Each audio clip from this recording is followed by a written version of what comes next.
Have you ever felt drained after a conversation without knowing why? As if someone didn't just take your time, but a piece of your clarity, your identity, your peace? It wasn't the words they used. It wasn't even what they did. It was something deeper. Something harder to name. Carl Jung warned us. What we do not confront in ourselves, we will encounter as fate. And sometimes fate walks into our lives not as a villain, but as a friend, a partner, a mentor, or even a savior. But what if the real danger is invisible? What if the most dangerous people aren't the ones who scream, control, or lie, but the ones who slowly rewrite your story until you forget who you are? This is not a video about villains. It's about patterns. And it's not just about others, it's about you. Because every person you meet who pulls you into their chaos is also revealing something about your own unconscious. Your needs. Your guilt. Your shadow. Carl Jung didn't categorize people by good or evil. He saw us as fragmented, unresolved, and often unaware of what moves us. He said the psyche is not a unity but a system of opposites, light and dark, persona and shadow, conscious and unconscious. And those who live entirely unaware of this inner conflict can become dangerous, not because they are bad, but because they are blind. So in this video, we're going to walk into that blindness. Together. We will uncover 6 types of people Jung would say are dangerous to your soul, not because they seek to harm you, but because they pull you into the places where you have not yet awakened. And you will recognize them. Maybe not by name, but by feeling. The person who always makes you question your emotions. The one whose perfection forces you to fake your own. The one who explodes in rage after weeks of virtue. The one who judges you as a way to hide from themselves. The one who changes personalities mid-sentence. The one who loves you through guilt, need, or dependency. You've met them. But have you ever asked what they've done to your psyche? Because this isn't just about danger, it's about distortion. About how your mind and identity can be reshaped without force. How your values can be edited. How your energy can be drained without a single visible wound. This is psychological erosion. And Carl Jung saw it clearly. He said that, until you make the unconscious conscious, it will direct your life and you will call it fate. These people, these archetypes, aren't accidents. You didn't just stumble into their orbit. They came into your life to reflect something unspoken in you. So before we begin, ask yourself, have you ever felt like someone was borrowing your emotions without permission? Have you ever changed your behavior just to keep someone emotionally stable? Have you ever loved someone who only loved the version of you that didn't make them uncomfortable? And most of all, have you ever looked into the eyes of someone you thought you knew, and felt a silence in your soul you couldn't explain? That is not love. That is not connection. That is the slow erosion of your psyche in the hands of someone who doesn't even know they're holding it. But this video is not about fear. It's about clarity. We're going to explore each of these 6 types through Jung's psychological lens. You'll understand how they form, why they act the way they do, and, most importantly, how to recognize their effect on you. Because sometimes, the only way to protect your soul is to awaken to the people who quietly ask you to surrender it. Are you ready? Let's begin with the first, and perhaps most disorienting, of them all, the unconscious manipulator. They don't ask for power. They don't shout. They don't threaten. In fact, they may seem soft-spoken, wounded, or even fragile. But somehow, being around them feels like walking into a room with no air. And yet you stay, because you feel sorry for them. Because you believe they need you. Because your empathy becomes the hook. Carl Jung called this psychic blindness, the inability to see the unconscious forces within oneself, leading to the projection of those unresolved parts onto others. The unconscious manipulator lives in this blindness. They are not scheming. They are not planning. But they are dangerous, because they are acting out internal chaos in a way that quietly reprograms your identity. This person doesn't know what they're doing. And that is exactly why they are so powerful. They project their past onto you. Their unresolved wounds, abandonment, betrayal, rejection, become your emotional burden. You become the stand-in for every person who hurt them. You become their emotional caretaker, their therapist, their redeemer. But none of it is conscious. They don't ask you to play the role, you just find yourself inside the drama. Have you ever felt like you were fighting battles that weren't yours? Have you ever apologized for emotions you didn't even create? That's not kindness. That's projection. And it can dismantle your sense of self. Jung believed that projection is the most dangerous form of unconsciousness because it distorts reality. The unconscious manipulator does not see you. They see an image, a symbol, a container for their emotional debris. They speak to you, but they're actually speaking to the ghost of their past. And every time you respond, every time you try to help, you unknowingly reinforce the illusion. You become the mirror they use to avoid their own reflection. They may seem emotionally intelligent because they're deeply expressive. They may cry, collapse, spiral into stories of pain. And in those moments, you may feel important, needed, even loved. But it's not love. It's emotional vampirism through victimhood. They feed not on your strength, but on your willingness to absorb their weakness. You try to offer compassion. You try to stabilize them. But slowly, you begin to feel tired, anxious, confused. You wonder if you're the one who's unstable. And that's how the erosion begins. Jung warned us. What we do not confront in ourselves, we will encounter as fate. When someone has not confronted their internal chaos, it doesn't disappear. It leaks. It spills into relationships, conversations, expectations. And if you're not awake, you become the sponge. But here's the twist. This person may not even realize they're doing it. That's why they're called unconscious. They genuinely believe their suffering is real, and in many ways it is. But the danger is not in their pain. It's in the way their pain becomes your reality. You begin to shrink. You begin to question yourself. You begin to feel guilty for being happy when they are not. So what can you do? Jung would say, cultivate awareness. Step back and ask, is what I'm feeling right now truly mine, or am I carrying something that was never meant for me? This question alone can begin to dissolve the projection. Because once you name it, you stop feeding it. You are not their savior. You are not their scapegoat. You are not the canvas for their unspoken wounds. And if you stay, do it with consciousness, not from guilt, not from obligation, and certainly not from the illusion that your love can rescue someone from their own unconscious. The unconscious manipulator is not evil, but they are not safe. And the longer you stay unaware in their orbit, the more your identity will dissolve into someone else's emotional script. So ask yourself, when was the last time you felt like you in that relationship? Because the first sign of psychological danger is the fading of self. And when someone's presence becomes a fog, your first responsibility is not to them, it's to your own clarity. Let's now step into the next archetype. They may look perfect. They may seem to have everything under control. But behind the flawless exterior is a mask so powerful, it can erase your authenticity too.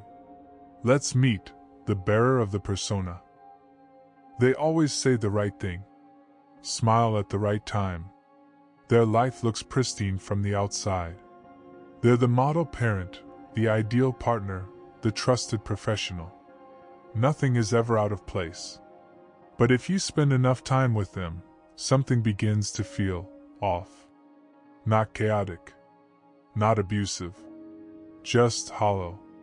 Carl Jung called this mask the persona, the social self we create to function in society. And he warned us. The persona is what someone is not, but what he and others think he is. The bearer of the persona is not just wearing a mask, they've become it. Their entire identity is now fused with a role they believe they must play. And that role becomes a prison for everyone around them. You may admire them at first. They're calm, composed, always in control. But slowly you notice that you start changing. You start censoring yourself. You start dressing a little cleaner, speaking a little softer, smiling when you don't feel like it. Because their presence demands a certain atmosphere, a curated, polished, emotionally filtered reality where nothing raw is allowed. Have you ever been in a room where authenticity felt like a sin? Where vulnerability felt unsafe, not because someone would attack you, but because they simply couldn't handle the truth? This is the danger of the persona. It doesn't shout. It silences. These people do not allow mess. They avoid emotional intensity. They shy away from uncertainty. And so, without even realizing it, you begin to perform. You become a reflection of their mask. Their perfection becomes contagious. But not in a way that uplifts. It sterilizes. Over time, you feel disconnected from your spontaneity. You laugh less. You overthink your words. You smile when you're sad. You show gratitude when you feel resentment. And you start to wonder, why don't I feel alive around them? Because you're not being you. You're being the version of you that they can digest. Jung believed that the persona is necessary for survival, but when someone over-identifies with it, they become alienated from their true self. They no longer know what they feel, what they want, or even who they are. They simply perform, and expect you to do the same. This isn't conscious manipulation. It's psychological pressure. And it's subtle. They'll never say, "Don't be real." But their reactions will guide you to stay quiet, stay agreeable, stay safe. You'll learn, without words, that honesty threatens the harmony. That truth is unwelcome if it disrupts their script. And here's where it gets darker. Behind their mask is not a void, it's a shadow. A pile of suppressed emotions, anger, fear, insecurity, envy, sadness. They are not gone. They're just buried. So the longer you stay, the more you'll feel the tension in the air. The unspoken judgments. The subtle discomfort. And worst of all, the feeling that being fully yourself is somehow wrong. That's how the persona erodes your psyche. You stop trusting your impulses. You start doubting your instincts. You wear your own mask to match theirs, and over time, you forget how to take it off. So what do you do? Jung's answer wasn't to attack the persona. It was to reclaim your authenticity. To remember who you are when no one's watching. To speak when you feel silence closing in. To notice when you're shrinking into politeness just to maintain someone else's illusion. Ask yourself, is this relationship safe for my truth? Because the bearer of the persona doesn't just hide themselves, they invite you to hide too. And if you're not careful, you may one day look in the mirror and see a stranger smiling back. Polished, perfect, and utterly disconnected from your soul. The next person we meet is even more volatile. They don't hide behind perfection, they hide behind morality, balance, and control, until one day, they explode. Let's explore the owner of the repressed shadow. You trust them. They seem calm, virtuous, responsible. They speak softly. They hold themselves to high standards. They may even be admired by many. But beneath their composure lies a tremor. An edge. Something that doesn't quite fit the image. Until one day, it cracks. And the eruption doesn't just surprise you. It terrifies you. Carl Jung believed that every human psyche carries a shadow, the dark side of the self that contains everything we deny, repress, or disown. He said, "What you do not make conscious directs your life, and you will call it fate." The owner of the repressed shadow is someone who refuses to see their darkness. And in that refusal, they become dangerous, not just to themselves, but to you. These people are often moral, principled, rigid. They take pride in being good, being kind, being proper. But goodness, when disconnected from self-awareness, becomes a mask for repression. And repression doesn't eliminate the shadow, it empowers it. It turns unacknowledged desires into psychological landmines.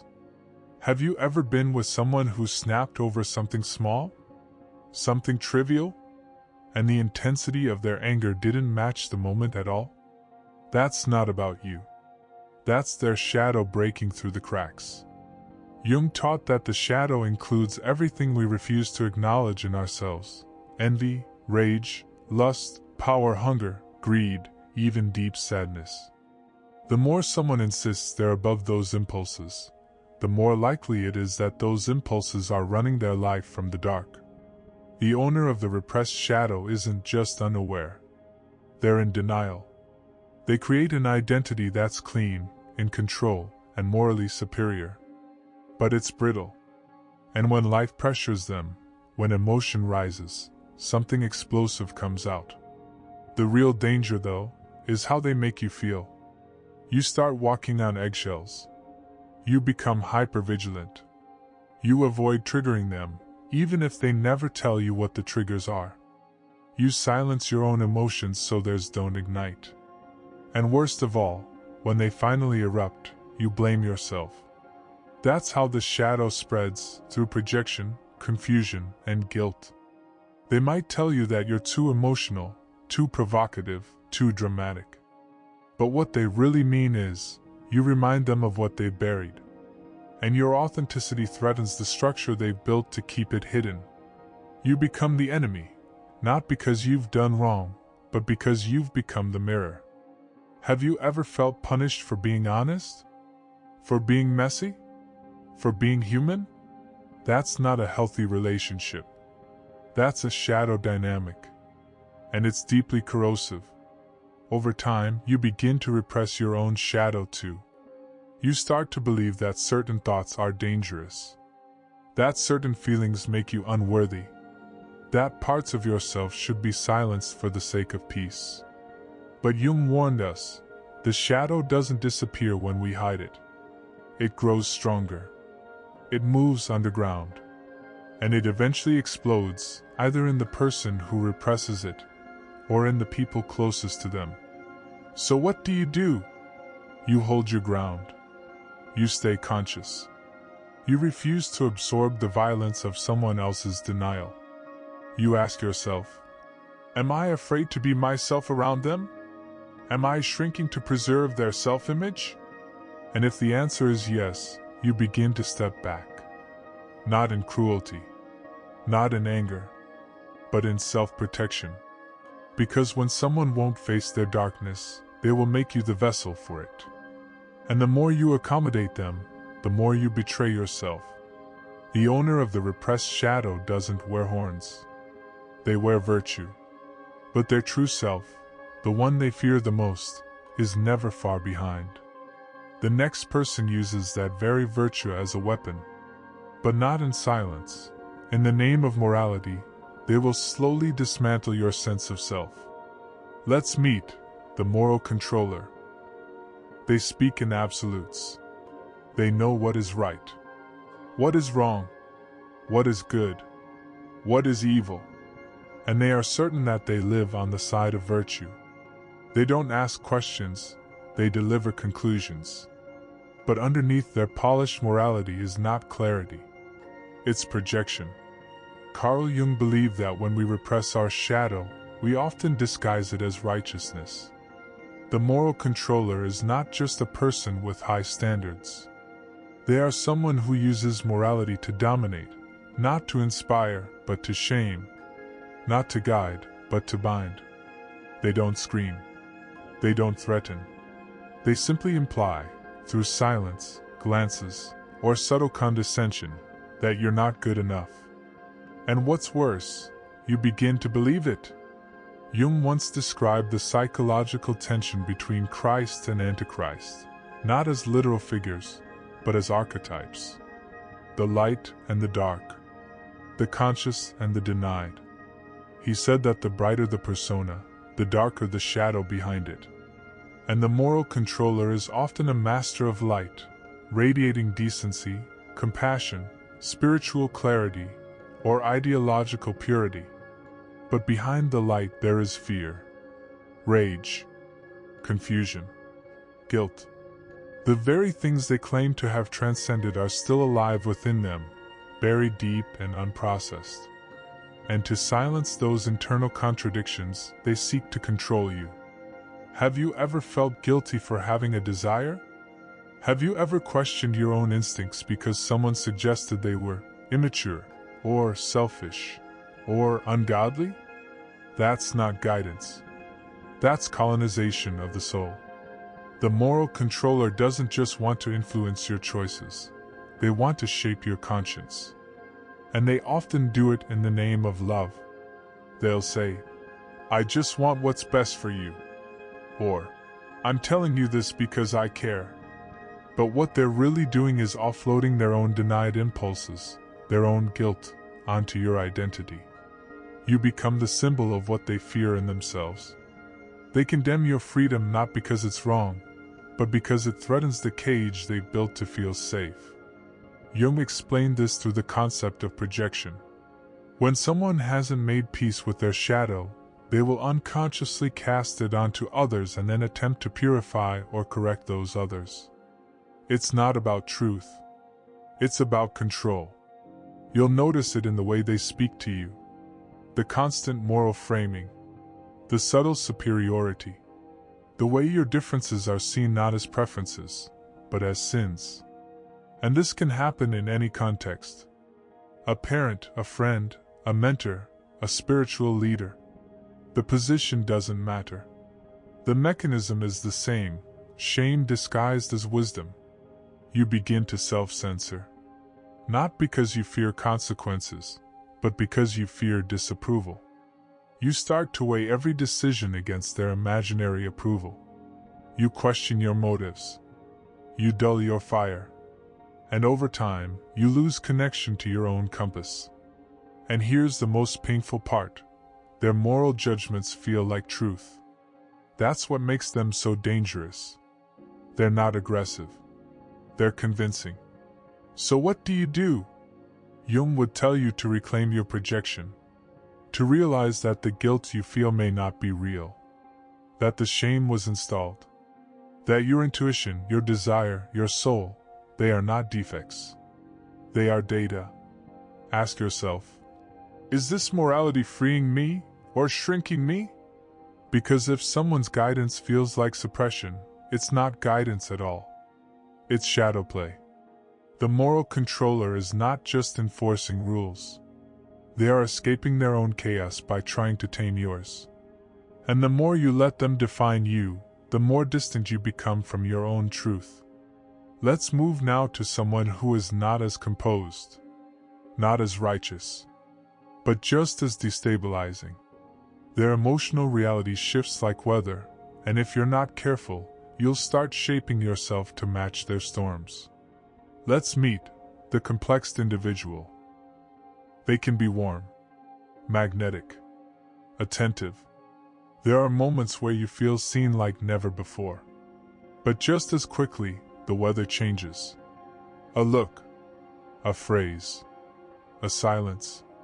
And suddenly, the person before you becomes someone else. Cold, distant, hostile, or heartbreakingly broken. You don't understand what just happened. But somehow, it feels like your fault. Carl Jung described complexes as semi-autonomous psychic fragments, pockets of unresolved emotion, memory, and trauma that operate beneath the surface of consciousness. And when triggered, these complexes hijack the personality. The person you're with is no longer reacting to you, they are responding to echoes from the past. The complexed individual is not evil. They are fractured. And in their emotional volatility, they can become deeply destabilizing to your sense of reality. At first, you make excuses. They've been through a lot. They just had a bad day. Maybe I triggered something by accident. But over time, the pattern repeats. Their love is conditional. Their presence is unpredictable. And their reactions are exaggerated, disproportionate to the moment, yet devastating in their intensity. Jung warned us that a person possessed by a complex becomes psychologically unavailable. They lose the ability to relate in the present. Instead, they replay trauma like a broken record, casting those closest to them into roles they didn't choose. Have you ever been punished for a wound you didn't cause? Have you ever felt like you were constantly apologizing just to keep someone from collapsing? That's not love. That's emotional colonization. You slowly begin to adapt to their storms. You soften your tone. You avoid certain topics. You shape your identity around their fragility. And worst of all, you begin to lose touch with your own emotional truth. You might even convince yourself that you're the unstable one. That your feelings are too much. That your needs are unreasonable. Because every time you try to assert yourself, they break or explode. This is how the complex individual traps you, not with control, but with chaos. And the tragedy is, they genuinely don't know why they act this way. They may express regret. They may cry. They may beg for forgiveness. But nothing changes. Because the complex hasn't been integrated. It hasn't been made conscious. Jung believed that the first step to healing is awareness. But if the person refuses to see the pattern, or can't, you'll spend your time trying to negotiate with something that doesn't respond to logic. You can't soothe a trauma that isn't yours. You can't fix a system you didn't break. And yet you try. Because they show you flashes of beauty. Because the good moments are so good. Because you remember who they were on that day, in that moment, when everything felt right. But memory is not reality. And if you live in the highs, ignoring the lows, you are not in love, you are in a psychological loop. So what can you do? You must stay rooted in your own emotional center. Ask yourself, am I changing who I am just to keep the peace? Am I suppressing my truth just to avoid their triggers? Am I constantly bracing for the next shift? If the answer is yes, then you are not in a relationship. You are in a survival cycle. And no amount of empathy can save you from someone who has not faced their own pain. The complex individual needs healing. They need compassion. But they also need distance, because until they awaken, their trauma will become your terrain. And in trying to help them walk through it, you may lose the path back to yourself. The next person won't erupt or collapse. They'll simply never stop needing you. Not for love, but for energy. And if you don't recognize the pattern, you'll wake up one day completely emptied, and still saying yes. Let's explore the psychic vampire. They don't yell. They don't demand. They don't attack. They simply linger, subtly, consistently, inside your emotional field. They call often. They text often. They need you. Not once, not in crisis, but always. And not for what you do, but for who you are. Or rather, what you give. Carl Jung warned that some people do not want connection, they want symbiosis. In his writings on the ego and the unconscious, he described relationships where one person unconsciously merges their identity with another. The psychic vampire lives in this fusion. They feed off your presence, your availability, your emotional responsiveness. And the danger? It happens slowly, quietly. You rarely see it coming. At first, you might feel important, needed, even cherished. Their affection seems warm, intimate, even sacred. You want to help. You want to be there. But eventually, your yes becomes a reflex. Your energy becomes their oxygen. And their needs never end. Have you ever felt guilty for needing space? Have you ever hesitated to say no, not because you feared a reaction, but because you feared their disappointment? That is not compassion. That is enmeshment. The psychic vampire doesn't manipulate through aggression. They manipulate through vulnerability, through stories of hardship, through quiet sighs, long pauses, and emotional subtext. Their pain is always just beneath the surface, like a mist you can't quite escape. And so you begin to give time, attention, reassurance, encouragement. You show up when you're tired. You listen when your heart is heavy. You comfort them when you need comfort yourself. Over time, you stop noticing how tired you are. You begin to accept emotional fatigue as a normal state. And in moments of silence or solitude, instead of peace, you feel guilt. Because the psychic vampire doesn't want your joy, they want your light. And the more you shine, the more they come closer, seeking warmth they refuse to generate themselves. Jung explored this in his concept of psychological inflation, where the ego of one person becomes overextended by absorbing another's energy. The self becomes stretched thin, undefined. And eventually, you stop knowing where you end and they begin. This is not love. This is psychic erosion. And the tragedy is, they don't see it. They genuinely believe they love you. But love without boundaries is not love, it's consumption. So what does it look like? They struggle to be alone. They always have something wrong, an ache, a problem, a crisis. They constantly need validation. They tell you, directly or indirectly, that they don't know what they'd do without you. And you begin to carry their emotions like second skin. You cancel plans. You rearrange days.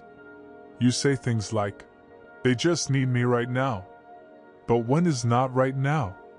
Where is the edge of your freedom in this dynamic? Jung said, "Loneliness does not come from having no people around, but from being unable to communicate the things that seem important to you." In a relationship with a psychic vampire, you often feel exactly that, lonely while being crowded, empty while being used. So what can you do? You must restore the boundary between your energy and theirs. You must learn to say no, not out of cruelty, but clarity. You must recognize that your exhaustion is not a sign of weakness. It is a signal of depletion. Ask yourself, do I feel lighter or heavier after we talk? Do I feel responsible for their emotional stability? Do I feel free to disconnect, without punishment or guilt? If the answer is no, you are not in a relationship.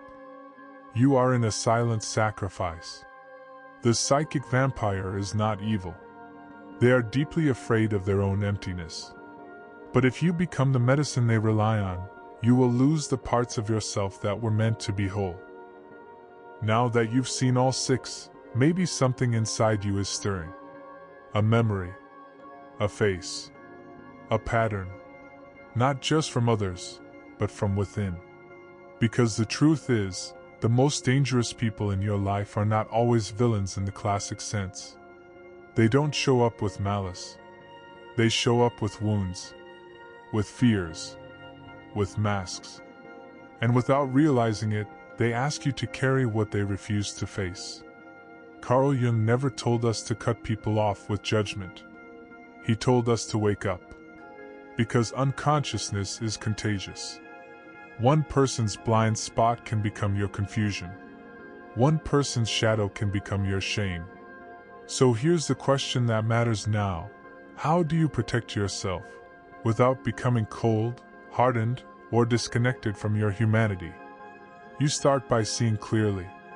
You begin to notice how people make you feel, not just in moments of pleasure, but in the aftermath. Do you feel restored or drained? Do you feel expanded or erased? You listen not only to what they say, but to what you sacrifice in their presence. This isn't about blame. It's about boundaries. It's about realizing that empathy without awareness turns into self-destruction. That love without limits turns into self-abandonment. That being available all the time is not kindness, it's a quiet form of despair. And this may be the hardest part to hear. You are not just the victim of these patterns. You may be drawn to them because they echo something unhealed in you. Jung said, "Until you make the unconscious conscious, it will direct your life and you will call it fate." So ask yourself, what do you tolerate in others that mirrors something you haven't healed in yourself? What patterns do you repeat, not because they make sense, but because they feel familiar? Healing doesn't start with removing others. It starts with reclaiming yourself. You don't have to fix them. You don't have to expose them. You don't have to hate them. You just have to recognize when their presence is costing you your peace. And then, with quiet clarity, you choose differently. That may mean speaking a truth you've swallowed for too long. That may mean walking away from someone who depends on your silence to stay in control. That may mean learning to love from a distance, or even letting go entirely. None of this is easy. But your soul is not meant to be an emotional dumping ground. Your light is not meant to be currency. Your time is not meant to be drained by people who confuse love with consumption. You are here to live truthfully, to feel fully, to love with depth, yes, but also with discernment. So the next time you feel that familiar fog, the confusion, the shrinking, the guilt, pause, breathe, and ask, is this love, or is this the slow unraveling of myself? Because you don't owe anyone your destruction. You don't owe anyone the version of you that exists, only to keep them from falling apart. You owe yourself your truth. You owe yourself boundaries that reflect your worth. You owe yourself relationships that don't require your silence to survive. And maybe most of all, you owe yourself the awakening that Jung pointed to again and again. The realization that the darkness around you is always calling you back to the light within. You are not here to carry others. You are here to become whole. So let these insights not make you bitter, but make you conscious. Let them not isolate you, but strengthen your ability to connect from a place of wholeness. And let them remind you that the most powerful protection is not armor. It's awareness. Because once you see clearly, you don't fall into the same traps. You don't play the same roles.